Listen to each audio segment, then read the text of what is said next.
ఈ ఉదయకాల ఆరాధనలో మనం దేవుని స్తుతించుకోవడానికి, కనపరుచుకోవడానికి దేవుడి చిన్న తరుణమును బట్టి దేవునికి ఎంతో వందనాలు చెల్లిస్తూ ఉన్నాం. ఈరోజు ప్రత్యేకంగా మనము దేవుని పరిశుద్ధ వాక్యములో నుండి కొన్ని విషయాలు మనం తెలుసుకుందాము. ఆర్ఆర్కే మూర్తి గారు మీలో చాలామందికి పరిచయం ఉన్నటువంటి వ్యక్తిగా ఉన్నాడు. మీ అందరూ ఆయనను గుర్తుపట్టగలుగుతారు. మనం చాలా చిన్నప్పటి నుండి కూడాను వారు రేడియోలో చెప్పే సందేశాలు మనం వింటూ వచ్చాం. ఆయన సమాధికి నేను పాస్టమ్మ గారు ఇద్దరం కూడా వెళ్ళాము. కొన్ని వేల మంది, అంతమందిని నేను ఎప్పుడు కూడా నారాయణగూడ సెమిట్రీలో నేను చూడలేదు. అంతమంది ఆ సమాధికి వచ్చారు. మూర్తి అయ్యగారి ఆ సమాధికి ఫ్యూనరల్ సర్వీస్ కానీ వాళ్ళందరూ కూడా వచ్చారు. అయితే బయట ఒక టీవీ వాళ్ళు బయట నిలబడి ఉన్నారు, టెలివిజన్ వాళ్ళు నా ముందు ఇలా మైక్ ఉంచి వాళ్ళు అన్నారు, మూర్తి గారి గురించి కొన్ని మాటలు మీరు చెప్పండి, మేము టెలికాస్ట్ చేస్తామని అన్నప్పుడు నేను ఒక అదృష్టంగా భావించి మూర్తి గారి గురించి నేను కొన్ని మాటలు చెప్పాను. ఈ రోజున నేను ఏ విధంగానైతే చెప్పానో కొంతమందిని మనం కొన్ని ప్రశ్నలు అడగబోతూ ఉన్నాం. వాళ్ళు ఏమని సమాధానం చెప్తారో మనము ఒకసారి ఆలోచన చేద్దాం. దేవుని వాక్యములో నుండి సమూయేలు గ్రంథంలో 2వ గ్రంథాన్ని మీరు చూడండి. దావీదు కాలమై ఉన్నది. రాజసింహాసనం మీద డేవిడ్ ఉన్నాడు. అయితే ఆ 3 సంవత్సరాలు గొప్ప కరువు వచ్చింది. ఆ కరువు వచ్చినప్పుడు వాళ్ళకి సరిగా నీళ్లు లేవు. రెండవది, పశువులకు గడ్డి లేదు, మనుషులకి ఆహారం కూడా లేదు, మలమల మాడిపోతూ ఉన్నారు. అప్పుడు ఆ కరువు వచ్చినందువలన ఎంత ఇబ్బందులు పాలయ్యారో మనము గమనిస్తూ ఉన్నాం. పిల్లలు బక్కచిక్కిపోయారు. పశువులు కూడా మరి సరైనటువంటి ఆహారం లేక పాలు ఇవ్వడము ఇలాంటివన్నీ కూడా మానివేశాయి. అప్పుడు దావీదుకి ఒక ఆలోచన వచ్చింది. ఆ ఆలోచన ఏంటో ఇప్పుడు మనం చదవబోతున్నాం. డేవిడ్ దేవుని దగ్గరికి వెళ్ళాడు. సమూయేలు 2వ గ్రంథము 21వ అధ్యాయంలో మీరు చూడండి. మొదటి వచనాన్ని మనందరం కూడా చదువుదాం. దావీదు కాలమున 3 సంవత్సరములు విడువకుండా కరువు కలగా దావీదు యెహోవాతో మనవి చేసెను. నరహంతులకు సౌలు ఇంటి వారిని బట్టి శిక్షగా ఈ కరువు కలిగింది అని దేవుడు చెప్తా ఉన్నాడు. గమనించారా? దావీదుకున్న ఒక మంచి స్వభావం ఏంటంటే ఏదైనా ఇబ్బంది వచ్చినప్పుడు ఆయన ఎక్కడికి వెళ్తున్నాడండి? దేవుని దగ్గరికి వెళ్తా ఉన్నాడు. మనం కూడాను ఏదైనా ఇంట్లో ఒక ఇబ్బంది, సంఘంలో ఒక ఇబ్బంది, సమాజంలో ఒక ఇబ్బంది, ఆఫీసులో ఒక ఇబ్బంది, ఏదైనా ఒక ఇబ్బంది కలిగితే మనం కూడా దావీదులాగా దేవుని దగ్గరికి వెళ్ళి ప్రార్థన చేయాలి. దావీదుకున్న మంచి స్వభావం ఏంటంటే 3 సంవత్సరాలు నీళ్లు లేవు, 3 సంవత్సరాలు ఆహారం లేదు, 3 సంవత్సరాలు పశువులకు సరైన గడ్డి మేత ఎంత మాత్రం కూడా లేదు, కడుపు నిండా వాళ్ళు భోంచేయడం లేదు. ఏదో తిరకాసు ఉంది, ఏదో రహస్యం ఉంది. లేకపోతే దేవుడు ఈ 3 సంవత్సరాలు ఎందుకు కరువు రప్పిస్తాడు అని వారు అనుకొని దావీదు కాలమున 3 సంవత్సరములు విడవకుండా కరువు కలగా దావీదు యెహోవాతో మనవి చేసెను. నరహంతులకు సౌలు ఇంటి వారిని బట్టి శిక్షగా ఈ కరువు కలిగిందని యెహోవా దేవుడు జవాబిచ్చాడు. ఎవరిని బట్టి కరువు కలిగిందండి? సౌలును బట్టి. చెప్దామా? ఎవరిని బట్టి? సౌలును బట్టి. దావీదు కంటే ముందు సౌలు సింహాసనం మీద ఉన్నాడు.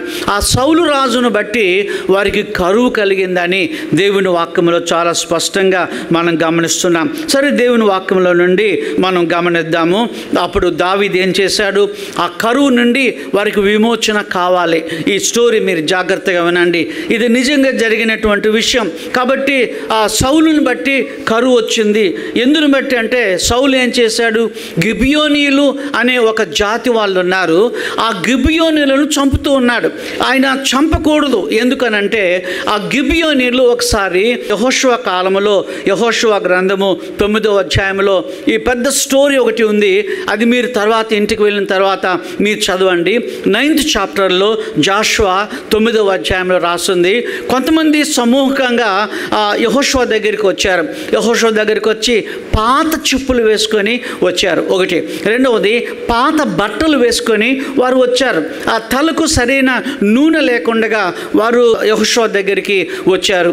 చాలా మాసిపోయినటువంటి బట్టలు, మాసిపోయినటువంటి గడ్డము, మాసిపోయినటువంటి చెప్పులు అన్నీ మాసిపోయినవి. ఆహారం కూడాను ఎండిపోయిన రొట్టెలు యెహోషువ దగ్గర పట్టుకొని వచ్చాయా, మేము మీ దాసులమయ్యా, మీరు అందరినీ చంపేస్తున్నారు, రాజులందరూ మీకు లోబడుతున్నారు, ఎంతోమందిని మీరు సంహరిస్తున్నారు, మీ యెహోవా మీకు తోడుగా ఉన్నారని మాకు అర్థమైంది, మమ్మల్ని మీరు చంపొద్దు అని అన్నారు. సరే యెహోషువ ఏం చేశాడంటే వారితో యెహోవా నామమున ప్రమాణం చేశారు, మిమ్మల్ని మేమెప్పుడు కూడా చంపము అని ప్రమాణం చేశాడు. ఒక దైవజనుడు ప్రమాణం చేస్తే దానికి చాలా విలువ ఉంటుంది. అప్పుడు ఆ సమూహానికి యెహోషువ 2 పనులు పెట్టాడండి. మొదటి పని ఏంటంటే కట్టెలు కొట్టాలి. ఎందుకు కట్టెలు అని అంటే దేవాలయంలో వాళ్ళు దహన బలు అర్పించినప్పుడు కట్టెలతో వారికి పని ఉంటుంది, మంటతో వారికి పని ఉంటుంది, బూడిదతో వారికి పని ఉంటుంది. కాబట్టి కట్టెలు కొట్టే పని. రెండవ పని ఏంటి అని మనం గమనిస్తే రెండవ పని ఏంటంటే నీళ్లు చేదాలి. బావిలో నుండి నీళ్లు చేది దేవాలయపు గిడ్డంగుల్లో అవి నిలపాలని 2 పనులు వారికి అప్పగించారు. తర్వాత యెహోషువ గమనించాడు ఏంటంటే వీరు దొంగ వేషం వేసుకొని వచ్చారు అని గమనించారు. వారు గిబియోనీయులని వారు దొంగ వేషం వేసుకొని వచ్చారని గమనించి ఎందుకు అలా చేశారు అని నిలదీసి అడిగినప్పుడయ్యా ప్రాణ భయంతో మేము అబద్ధం చెప్పాం, మాకు మంచి చెప్పులే ఉన్నాయి కానీ మాసిపోయిన చెప్పులు వేసుకొచ్చాం, మాకు మంచి బట్టలే ఉన్నాయి కానీ చిరిగిపోయిన బట్టలు వేసుకొని నీ దగ్గరకు వచ్చాం, మాకు నూనె ఉంది కానీ ఆ నూనె మేము అప్లై చేసుకోలేదు, ఎందుకంటే మీరు మమ్మల్ని నమ్మాలని, మమ్మల్ని మీరు చంపకూడదని, మీతో ప్రమాణం చేయించుకోవాలని. అప్పుడు యెహోషువ అన్నాడు, యెహోవా నామమున నేను కానివ్వండి నా తర్వాత వచ్చేవాళ్ళు కానివ్వండి మిమ్మల్ని చంపరు అని ప్రమాణం చేసినప్పుడు ఆ గిబియోనీయులు నీళ్లు చేదుతూ అలాగే ఉన్నారు. కానీ సౌలు రాజుగా వచ్చిన తర్వాత సౌలు ఏం చేశాడు అని అంటే బైబిల్లో మనం చూస్తున్నాము, ఆయన వాళ్ళని చంపుతూ వచ్చాడు, వాళ్ళని సంహరిస్తూ వచ్చాడు. గవినిలలో వారిని ఉండకుండగా దూరం వెళ్ళగొట్టి మాట తప్పాడు. అందుకే ఈ కరువు వచ్చిందని యెహోవా దేవుడు చెప్పినప్పుడు అప్పుడు గిబియోనీయులను దావీదు పిలిచి వారిని అడిగాడు, ఏం చేయాలి, ఈ నివృత్తికి నేనేం చేయాలి, ఈ కరువు పోవడానికి గిబియోనీయులైన మీకు నేనేం చేయాలంటే వాళ్ళు ఏమన్నారంటే మాకు వెండి వద్దు, ఒకటి, రెండవది బంగారము వద్దు, ఇశ్రాయేలులో ఎవరి ప్రాణం కూడా మాకు అక్కర్లేదు, కానీ సౌలు రాజు ఇంటిలో ఉన్న 7 మందిని మేము ఊరి తీయాలి, ఎవరైనా 7 మందిని మీరు మాకు అప్పగించండి అని అంటే దావీదు దానికి ఒప్పుకొని ఎంతమందిని అప్పగించాడండి? 7 మందిని అప్పగించాడు. ఎవరు వాళ్ళంటే రిస్పాకు పుట్టిన 2 కుమారులు. రిస్పా ఎవరు అనంటే సౌలు రాజు యొక్క ఉపపత్ని. ఆ ఉపపత్నికి పుట్టిన ఇద్దరు అబ్బాయిలు. అలాగనే సౌలు కుమార్తె మెరాబు అనే ఆమె ఉంది. ఆ మెరాబు ఆమె కుమారులలో 5 మంది, మొత్తం ఎంతమంది అయ్యారండి? 7 మందిని ఆ గిబియోనులకి అప్పగిస్తే ఆ గిబియోను పర్వతం మీద తీసుకెళ్ళి వారందరినీ వరుసగా ఉరిపెట్టేశారు, వారిని చంపివేశారు. వెంటనే ఆ కరువు ఆగిపోయింది. హల్లెలూయా చెప్దామా? హల్లెలూయా. సరే, మనము కొంతమందిని అడుగుదాం. 7 మందిని మనం అడుగుదాం. ఆ 7 మంది దగ్గరికి వెళ్ళి ఒకవేళ మనం అడిగితే ఈ మెరాబు అనే 5 మంది కుమారులను, రిస్పా యొక్క 2 కుమారులను మనం అడిగితే ఎందుకు మీరు ఉరి తీయబడ్డారు అని అంటే వారు ఏ విధమైన పాపము చేయలేదు, వాళ్ళు ఏ విధమైనటువంటి నేరము చేయలేదు. కానీ వారిని మనం అడిగితే ఉరి తీయబడినటువంటి 7 మందిని మనం అడిగితే వాళ్ళు ఏం చెప్తారంటే మా పితరుల పాపము. ఏం చెప్తారండి? పితరుల పాపం. చెప్పండి గట్టిగా, ఏంటండి? పితరుల పాపం. చూడండి, మీరు డాక్టర్ దగ్గరికి వెళితే మీకు షుగర్ ఉందని మీరు డాక్టర్ చెప్తారు. డాక్టర్ గారు వెంటనే ఏమంటారు తెలుసా? మీ నాన్నకుందా, మీ తాతకుందా, మీ ముత్తాతకుందా అని అడుగుతారు. బీపీ ఉందని వెళ్ళామనుకోండి, మీ పూర్వీకుల్లో ఎవరికైనా ఉందా? క్యాన్సర్ ఉందని వెళ్ళామనుకోండి, మీ పూర్వీకుల్లో ఎవరికైనా ఉందా? తప్పనిసరిగా అడుగుతారు. ఎందుకంటే ఇక్కడ చూడండి, ఈ ఉరి తీయబడినటువంటి 7 మంది గురించి మనం ఆలోచన చేస్తే వారు వ్యక్తిగతంగా ఏ పాపము చేయలేదు. 5 మంది పిల్లలు ఏ పాపము చేయలేదు. 2 రిస్పా కుమారులు ఏ తప్పిదము చేయలేదు. కానీ పాపము చేసింది ఎవరు అని అంటే సౌలు రాజు పాపం చేశాడు. పితరులు పాపం చేసినట్టుగా బైబిల్లో మనం చూస్తున్నాం. నరహంతకులకు 21వ అధ్యాయం 1వ వచనంలోనే ఉంది. నరహంతకులకు సౌలు అతని ఇంటి వారిని బట్టి శిక్షగా ఈ కరువు కలిగింది అని చెప్తా ఉన్నారు. మా ఊరిలో ఒక ఇంట్లో 5 మంది పిల్లలు కోతి ముఖం ఉన్న పిల్లలు పుట్టారు. 5 మంది. వాళ్ళని చూస్తూనే అందరూ ఎక్కిరించే వాళ్ళు, కోతి పిల్లలు వస్తున్నారు, కోతి పిల్లలు. కానీ వాళ్ళు కోతి పిల్లలు కాదు. వాళ్ళు 5 మంది పిల్లలు ఆ ఇంట్లో ఉంటే ఒక అమ్మాయి, 4 అబ్బాయిలు, అందరికీ కోతి ముఖాలు వచ్చాయి. మా గ్రామంలో ఏం చెప్పుకుంటారంటే వాళ్ళ పూర్వీకులు కోతుల్ని ఎప్పుడో చంపారట. వాళ్ళు చెప్పుకునే విషయం, ఇది నిజమని నేను చెప్పడం లేదు. కోతులను చంపారట. చంపినందుకు ఈ పిల్లలు కోతి ముఖం పిల్లలు పుట్టారని మా గ్రామంలో అందరూ చెప్పుకుంటారు. నేను ఎందుకు ఈ చిన్న దృష్టాంతం చెప్తున్నానంటే సౌలు చేసినటువంటి దోషాన్ని బట్టి 7 మంది ఉరి తీయబడ్డారు. అందుకే దేవుని వాక్యంలో బైబిల్ గ్రంథంలో మనం చదివితే మా పితరుల పాపము, నెహెమ్యా మా పితరుల పాపము ఆయన ప్రార్థన చేశాడు. నెహెమ్యా గ్రంథము 1వ అధ్యాయము 4వ వచనంలో చూడండి. నెహెమ్యా దేవుని దగ్గరికి వెళ్ళి ఏడుస్తూ ప్రార్థన చేశాడు. ఏమనంటే, ప్రభువా మా పితరుల పాపాన్ని నేను ఒప్పుకుంటూ ఉన్నాను. నెహెమ్యా 1:4లో నేను చేసిన పాపాన్ని నేను ఒప్పుకుంటున్నాను, నా ఇంటి వాళ్ళు చేసిన పాపాన్ని నేను ఒప్పుకుంటున్నాను.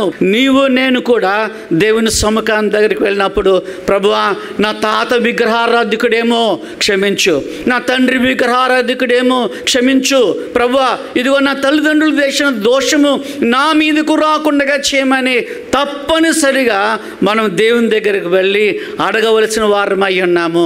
ఎవరో తప్పు చేస్తే ఎవరో శిక్ష అనుభవిస్తూ ఉన్నారు. దేవుని పిల్లమైన మనందరము కూడాను తండ్రుల దోషము కానివ్వండి, తల్లుల దోషం కానివ్వండి, తాత దోషం కానివ్వండి, అమ్మమ్మ దోషం కానివ్వండి, నాన్నమ్మ దోషం కానివ్వండి, మన పితరులు చేసినటువంటి తప్పిదాలు మన మీదకు రాకుండా ఉండాలని మనము దేవుని దగ్గరికి వెళ్ళి అడగవలసిన వారమై ఉన్నాం. నిర్గమకాండము 20వ అధ్యాయంలో కూడా యెహోవా దేవుడు ఈ మాటలు చెప్పాడు. ఆజ్ఞల్లో ఒక ఆజ్ఞ 20వ అధ్యాయం 5వ వచనం చదువుతున్నాను. తండ్రుల దోషమును కుమారుల మీదకు రప్పింతును. దేవుడు ఏమంటున్నాడు? నేను పాపము చేస్తే నా దోషము నా పిల్లల మీదకు వెళ్తుంది అంటున్నాడు. నా తండ్రి పాపం చేస్తే నా తండ్రి పాపము నా ఒడిలో వేస్తానని యేసు ప్రభులు వారు చెప్తా ఉన్నారు. కానీ ఒక నిరీక్షణతో కూడిన మాట ఏంటంటే, మన దోషాలన్నీ సిలువ మీద ఎవరు భరించారండి? యేసు ప్రభు భరించాడు. హల్లెలూయా చెప్దామా? హల్లెలూయా. నా తండ్రి దోషాన్ని ఆయన భరించాడు, నా తాత దోషాన్ని ఆయన భరించాడు, నెహెమ్యా పితరుల దోషాన్ని ఆయన భరించాడు. ఏ శాపము ఏ రోగము లేకుండా యేసుక్రీస్తు ప్రభుల వారు నీ కొరకని నా కొరకని ఆయన సిలువ మీద చనిపోయినటువంటి దేవుడై ఉన్నాడు. నెహెమ్యా కొట్టివేయమని ప్రార్థన చేశాడు. నేను కూడా ప్రార్థన చేసినప్పుడు కూడా నాకు షుగర్ ఉంది ప్రభువా, నా పిల్లల దగ్గరికి దీన్ని తీసుకెళ్ళొద్దు, ఇక్కడే మీరు కట్ చేయండి ప్రభువా. నా పిల్లలు డాక్టర్ దగ్గరికి వెళ్ళినప్పుడు మా నాన్నకి ఫలానా అనారోగ్యం ఉందని చెప్పకుండా ఉండేలాగా చేయండి ప్రభువా, ఇక్కడికి ఆపేయమని నీవు నేను కూడా. ఎంతమందికి పిల్లలు ఉన్నారు, ఎంతమందికి గ్రాండ్ చిల్డ్రన్ ఉన్నారు, మనవళ్ళు మనవరాలు ఉన్నారు, అమ్మగా నీవు ప్రార్థన చేయి ప్రభువా, నా వరకే ఈ జబ్బు, నా తర్వాత దీన్ని మీరు నెట్టుకు రావద్దు ప్రభువా అని దేవుని సముఖంలో ప్రార్థన చేయబద్దులమై ఉన్నాం. దేవుడు మళ్ళా ఏమన్నాడంటే, ఎవరు పులుపు తింటే వాళ్ళ నోరే పుల్లగా అవుతుందని ప్రభు చెప్పాడు.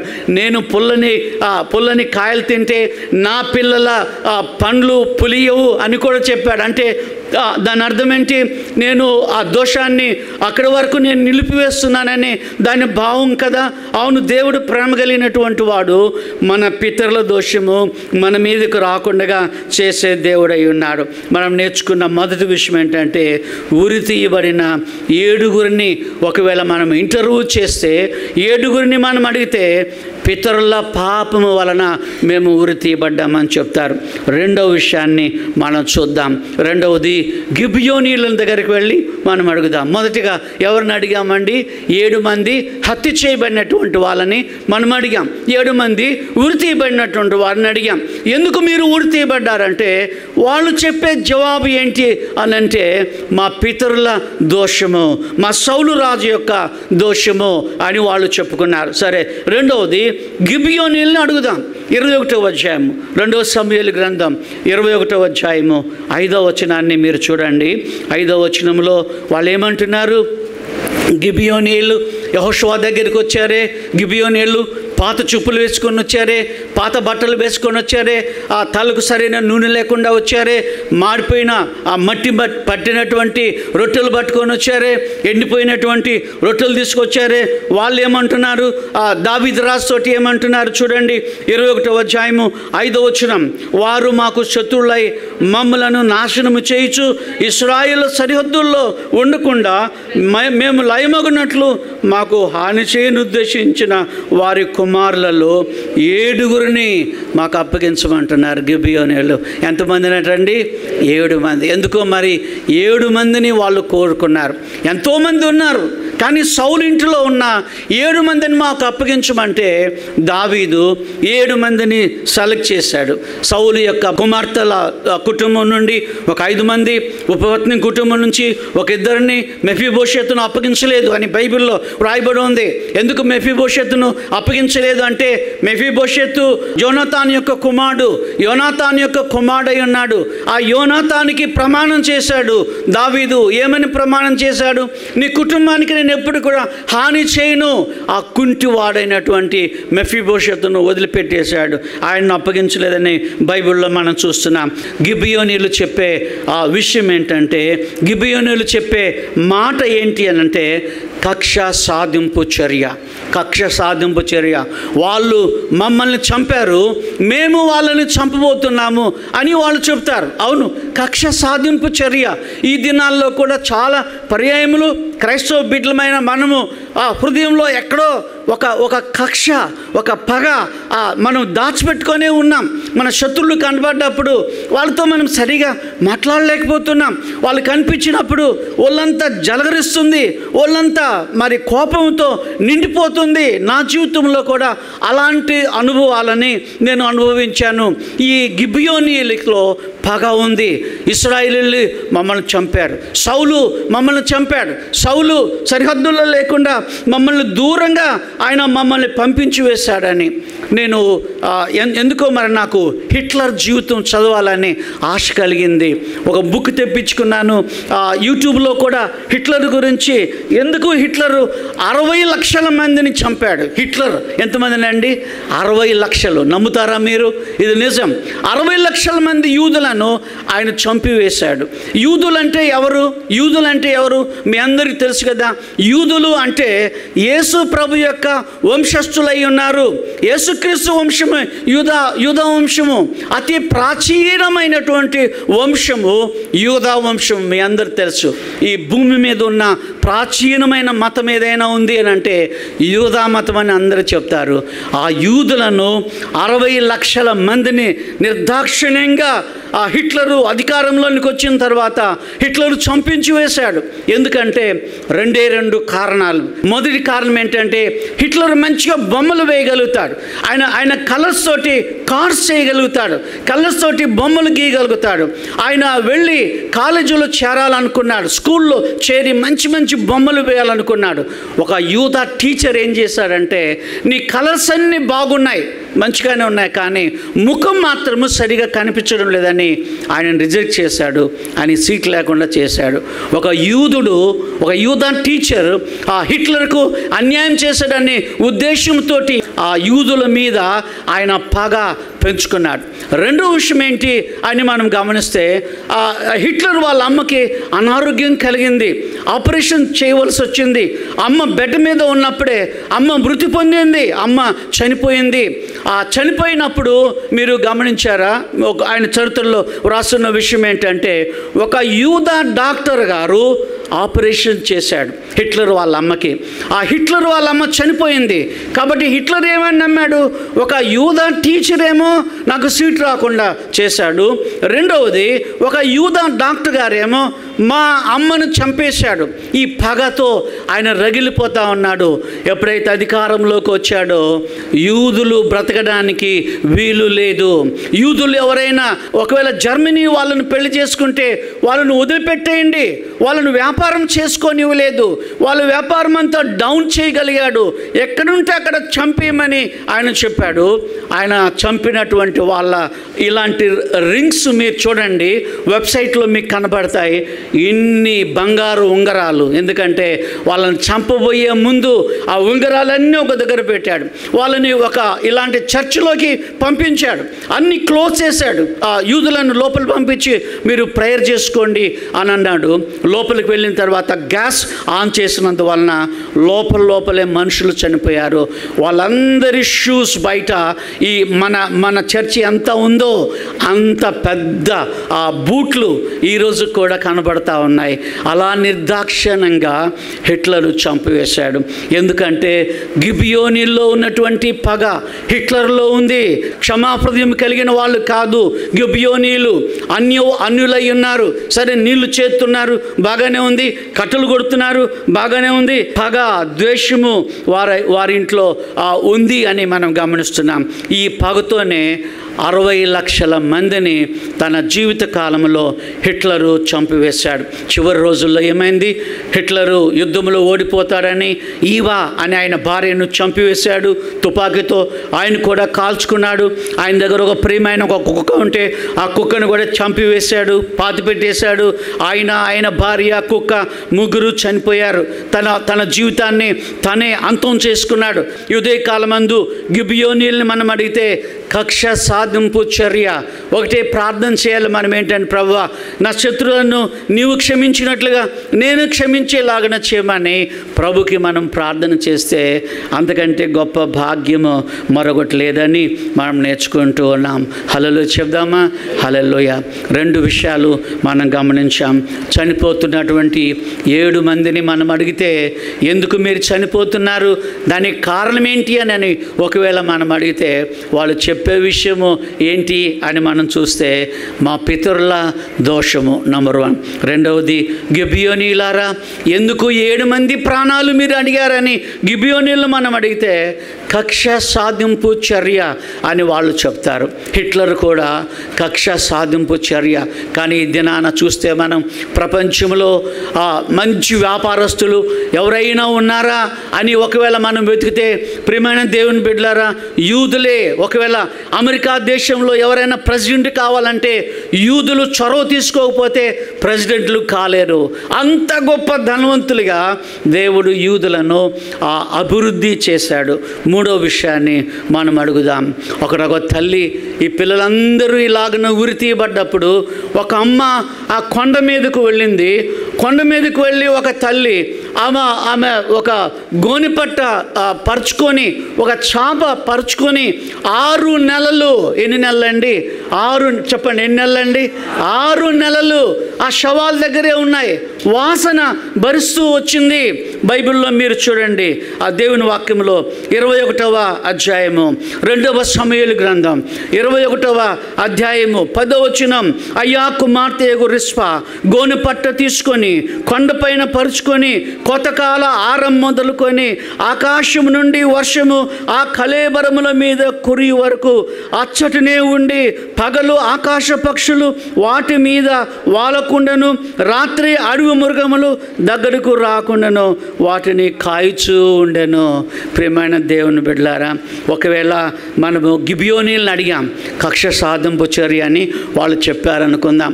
మొదటిగా మనం గమనించాం 6 మంది చనిపోయారు. వాళ్ళని అడిగితే మా పితరుల దోషము, మా సౌలు రాజు యొక్క దోషము, మా తల్లిదండ్రుల యొక్క దోషానికి మేము బలయ్యాము. ఇప్పుడు ఒక అమ్మ మనకు కనబడుతుంది. అమ్మ పేరు ఏంటండి? రిస్పా. చెప్దాం, ఏం పేరండి? రిస్పా. రిస్పా అంటే అర్థం ఏంటంటే వేడెక్కిన రాయి అని అర్థం. బాగా చలచల కాగినటువంటి రాయి అని అర్థం.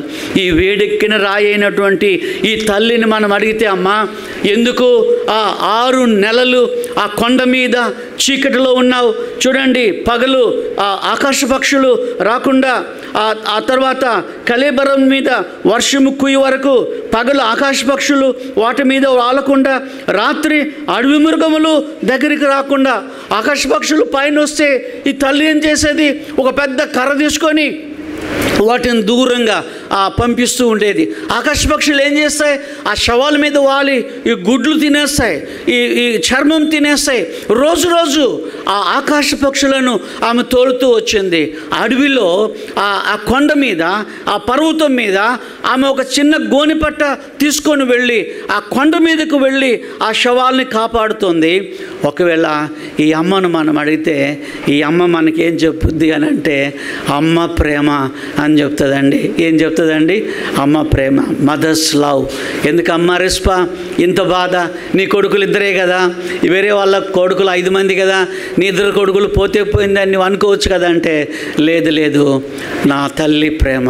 ప్రేమైన దేవుని బిడ్డలారా, ఇక్కడ మనందరం కూడాను అమ్మ ప్రేమను చవి చూసినటువంటి వాళ్ళమే. హల్లెలూయా చెప్దామా? హల్లెలూయా.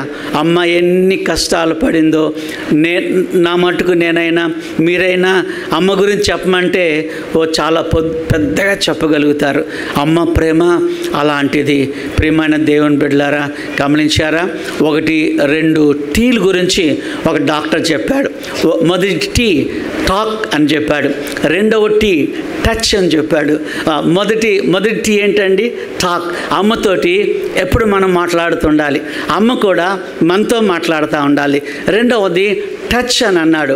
టచ్ అంటే అమ్మను మనం ఆలింగనం చేసుకోవడం, అమ్మ భుజాల మీద చేయి వేయడం, అమ్మ టాబ్లెట్ వేసుకున్నావా, అమ్మని పలకరించడం. ఇంకా చెప్పాలంటే ఇంకొకటి అంటే టాక్ అని అన్నాడు, అంటే అమ్మతోటి మాట్లాడడం. చూడండి, చాలామంది జీవితాల్లో ఈ టీలు లేవు. అమ్మను ఆలింగనం చేసుకోవడం లేదు, అమ్మతో మాట్లాడడం లేదు, అమ్మతో టైం గడపడం కూడా లేదు.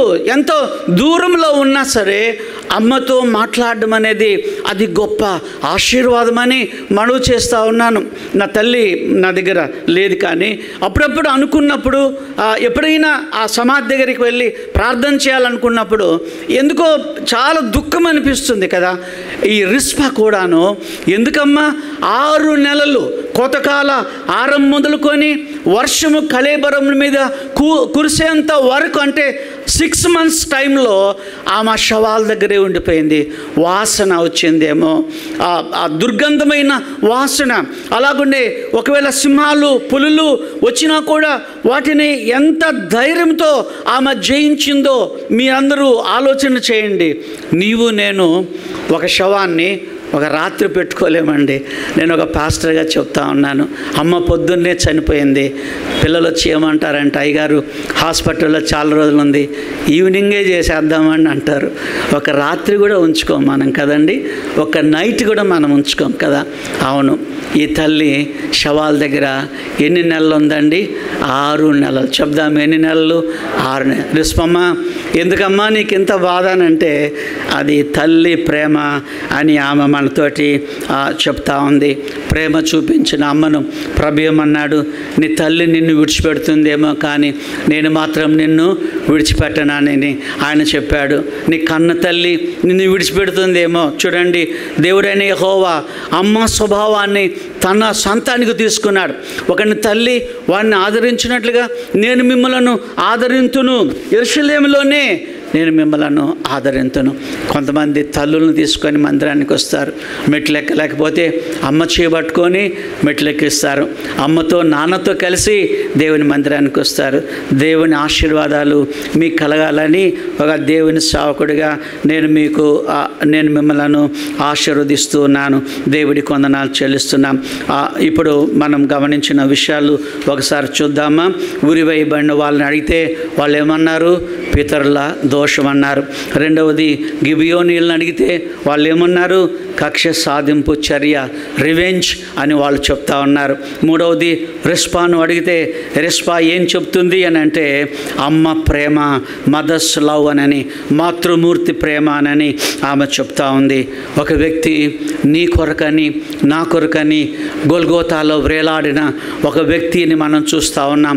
ఆయనే యేసుక్రీస్తు ప్రభులు వారు. ప్రభువా, ఎందుకు నీవు గొల్గోతాలో వేలాడుతున్నావయ్యా? ఎందుకు నీవు ఆ కల్వరిలో వేలాడుతున్నావయ్యా? నీకేమొచ్చిందయ్యా? ఎందుకు అలా వేలాడుతున్నావు? ఎందుకయ్యా దెబ్బలు?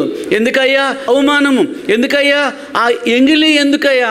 ఎందుకు నిన్ను ప్రజలు విమర్శించారు? ఎందుకు నీవు వేలాడుతున్నావు? ఎందుకు నీవు రక్తం కార్చావని యేసు ప్రభుల వారిని ఒకవేళ మనం అడిగితే ఆయన చెప్పే సమాధానం ఏంటి అని అంటే తండ్రి ప్రేమ, దేవుని ప్రేమ, ఒక స్నేహితుని యొక్క ప్రేమ. ఒక స్నేహితుడిగా నీ కొరకు నా కొరకు ఆయన ప్రాణం పెట్టినటువంటి దేవుడై ఉన్నాడు. ఎంత ప్రేమ ఆయన చూపించాడు. నీ కొరకు ఆయన ప్రేమ చూపించాడు, నా కొరకు ఆయన ప్రేమ చూపించాడు. ఆ ప్రేమతోనే ఆయన ప్రాణం పెట్టగలిగినటువంటి దేవుడై ఉన్నాడు. ఏ కొడుకైనా నాన్న కోసమని, లేకపోతే ఏ నాన్న అయినా కొడుకు కోసమని ప్రాణం పెట్టగలుగుతారా? ప్రాణం పెట్టలేరు. కొంచెం అనుమానిస్తారు. కావాలంటే అవయవాలు కొన్ని వేలు లక్షలు పెట్టి ఎక్కడైనా కొంటారు, కానీ నా ప్రాణము నీ కొరకని ఎవరు చెప్పగా మనం ఎప్పుడు కూడా వినలేదు. రోమీలకు రాసిన పత్రిక 5వ అధ్యాయంలో కొన్ని మాటలు వ్రాయబడి ఉన్నాయి.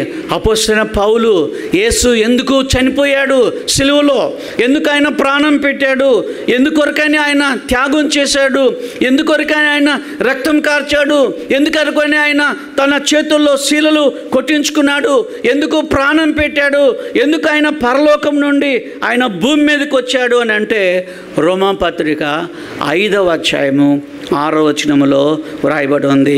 మనం ఇంకనూ ఏమనుందండి? బలహీనులమై ఉండగా. గమనించారా? మనం ఇంకనూ బలహీనులమై ఉండగా. ప్రియమైన దేవుని బిడ్డలారా, బలహీనత అంటే సన్నగా ఉండడమా? కాదే. బలహీనత అంటే ఊపిరి లేకుండా ఉండడమా? కాదే. బలహీనత అంటే ఏంటి? శాంసన్ గురించి ఒక మాట నేను చెప్తాను ముగింపులో. శాంసను బయట ఉన్నప్పుడు, బహిరంగంగా ఉన్నప్పుడు కుక్కల్ని నక్కలు పట్టుకొని చంపినటువంటి వాడు, 1000 నక్కలను పట్టుకొని చంపినటువంటి వాడు, బహిరంగంగా బహుబలవంతుడు. కానీ ఎప్పుడైతే దెలీలాంటి వాళ్ళ దగ్గరికి వచ్చాడో ఎంత బలహీనుడైపోయాడో. ఇక్కడ అపోస్తలుడైన పౌలు అంటున్నాడు, శాంసోను లాగా నీవు కూడా మనం ఇంకను బలహీనులమై ఉండగా. బాప్సం పొందాం, బలహీనతతో ఉన్నాం. మార్మన్స్ పొందాం, బలహీనతతో ఉన్నాం. బాప్సం తీసుకున్నాం, బలహీనతతో ఉన్నాం. మనం ఇంకనూ బలహీనులమై ఉండగా క్రీస్తు యుక్త హాలములో చనిపోయాడు. మొదటి విషయం. రెండవ మాట అంటున్నాడు రోమా 5:6లోనే ఆ బి భాగంలో ఇంకో మాట ఉంది, భక్తిహీనులమై ఉండగా. ఒకటి ఏమన్నాడండి? బలహీనులు నంబర్ 1. రెండవది భక్తిహీనులమై ఉండగా. మనం పైకి భక్తిగా నటిస్తాం, బైబిల్ పట్టుకుంటాం, praise Lord sister, praise Lord brother అని చెప్తాం, హల్లెలూయా అని చెప్తాం. ఇంటికి వెళ్ళిన తర్వాత శుభ్రంగా అన్నీ మార్పు చెందుతూ ఉంటాం. అందుకే ఒక ఆయన అన్నాడు, చర్చిలోనేమో మనము పావురాల్లాగా కనపడతామంట, బయటికి పోతేనేమో పాముల్లాగా ఉంటామంట. పాముల్లాగా. నువ్వు పామువా పావురానివా? గమనించండి. చర్చిలో ఉన్నప్పుడు ఎంత నమ్రతతోటి, అబ్బా ఎంత చక్కగా పలకరిస్తాడు బ్రదర్ గారు అని అనుకుంటాం కదా. ఇంటికి వెళ్ళిన తర్వాత పాము స్వభావం వస్తుంది. అందుకనే యోహాను భక్తుడు అన్నాడు, సర్ప సంతానమా, చెరుపు చేయు పిల్లలారా, మీకు శ్రమ అని అన్నాడు. మూడవ మాట అంటాడు, ఒకటి మనం ఇంకనూ బలహీనులమై ఉండగా నంబర్ 1. నంబర్ 2, భక్తిహీనులమై ఉండగా యేసు యుక్త కాలముల నీ కొరకు నా కొరకు మంచి అవనప్రాయంలో ఆయన చనిపోయాడు. ఇంకేమంటున్నాడు? 5:8 రోమా 5:8లో మనం ఇంకనూ పాపులమై ఉండగా అని అంటున్నాడు. పాపములో ఉండగా. మనం ఇంకా పాపము చేస్తూనే ఉన్నాము. అది కంటిన్యూస్ ప్రాసెస్ చెప్తా ఉన్నాడు ఇక్కడ. అనగా ఇంకా నువ్వు జరిగిస్తూనే ఉన్నావు. ఇవాళ జరిగిస్తున్నావు, రేపు జరిగిస్తున్నావు, ఎల్లుండి జరిగించబోతున్నావు. నీవింకను పాపి అయి ఉండగా యేసుక్రీస్తు నీ కొరకు చనిపోయారని బైబిల్ గ్రంథంలో మనం చూస్తున్నాం. 4వ విషయం ఏంటంటే శత్రువులమై ఉండగా అంటున్నాడు. ఇంకా శత్రువులమై ఉండగా యేసు నిన్ను నన్ను ప్రేమించాడు. ఒక శత్రువు గురించి మన అందరికీ బాగా తెలుసు, యూదా ఇస్కరియోతు. ఆయన స్నేహితుడిగా ఉన్నటువంటి ఒక శత్రువు. దేవుని డబ్బు దగ్గర ఉంది. ఆయన యేసుప్రభుల వారిని ఏ శిష్యుడైనా వెళ్ళి ముద్దు పెట్టుకున్నారా? లేదే. యూదా ఇస్కరియోతు ఒకడే యేసుప్రభుల వారిని ముద్దు పెట్టుకున్నాడు. అంటే ఎంత సన్నిహితుడో చూడండి, ఎంత క్లోజ్గా ఉన్నాడో చూడండి, ఎంత సన్నిహితమైన స్నేహితుడిగా ఉన్నాడో చూడండి.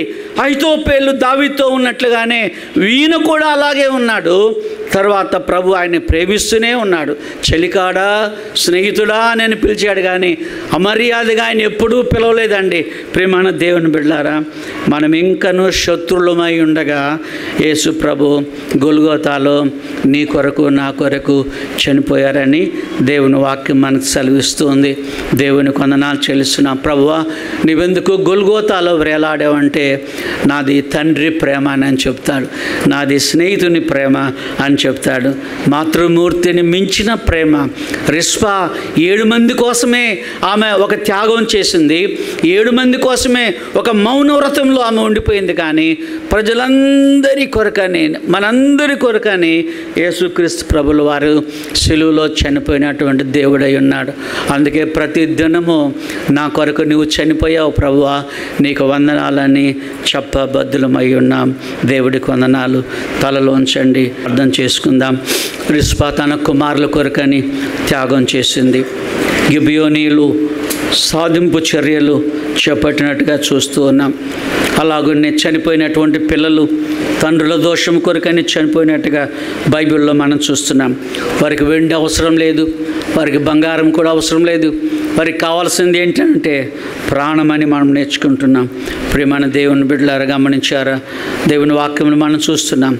గొల్గోతాలో నీ కొరకు నా కొరకు చనిపోయిన ప్రియ ప్రభు ఆయన త్యాగమూర్తిగా ఉన్నాడు. ఆయన తత్వము ప్రేమ తత్వమై ఉన్నది. ఆయనకు వందనాలు చెల్లిద్దాం, ఆయనకు స్తోత్రాలు స్తుతులు చెల్లిద్దాం. ఉదయకాల ఆరాధనలో నీ కొరకు నా కొరకు చనిపోయిన యేసు ప్రభు మన ఆరాధ్య దైవమై ఉన్నారు. దేవునికి వందనాలు చెల్లిద్దాం. ప్రేమ కలిగిన మా పరలోకపు తండ్రి, మీ పాదములకు వందనాలు చెల్లిస్తున్నాం. ఈ ఉదయకాల ఆరాధనలో 5 మందిని మేము ప్రశ్నలు అడిగాం ప్రభువా. 5 మంది జవాబులను మేము చూసాం ప్రభువా. అందరికంటే ఎక్కువ మీరు మా అందరి కొరకని త్యాగం చేసి గొల్గోతాలో మా కొరకు వేలాడి కల్వరిలో మీరు మా కొరకు చనిపోయి ప్రభువా, నీ ప్రాణాన్ని మాకు దానంగా ఇచ్చి పణంగా పెట్టి మమ్మల్ని కాపాడారు. మీకు స్తోత్రం చెల్లిస్తున్నాం. మా భారతదేశంలో ఇంకా నీ ప్రేమను గ్రహించలేనటువంటి వాళ్ళు ఎంతోమంది ఉన్నారు. నిన్ను విమర్శించే వాళ్ళు ఎంతోమంది ఉన్నారు ప్రభువా. నిన్ను దూషించి దుర్భాషలాడేవారు ఎంతోమంది ఉన్నారు. అలాంటి వాళ్ళతో అనుదినం మీరు మాట్లాడుతున్నందుకై మీకు వందనాలు చెల్లిస్తున్నాం. నిన్ను దూషించే వాళ్ళని క్షమించినటువంటి దేవుడు, నిన్ను కొట్టి తిట్టినటువంటి వారిని మన్నించినటువంటి దేవుడు అయి ఉన్నావు. మీకు వందనాలు తండ్రి. మీరేమి చేయుచున్నారో వీరెరుగరు కనుక వీరిని క్షమించమని, నన్ను క్షమించమని, మమ్మల్ని క్షమించమని మీరు ప్రార్థన చేశారు. మీకు వందనాలు చెల్లిస్తూ యేసు స్వామి అతి పరిశుద్ధమైన నామాన్ని బట్టి అడుగుచున్నాము తండ్రి. ఆమేన్.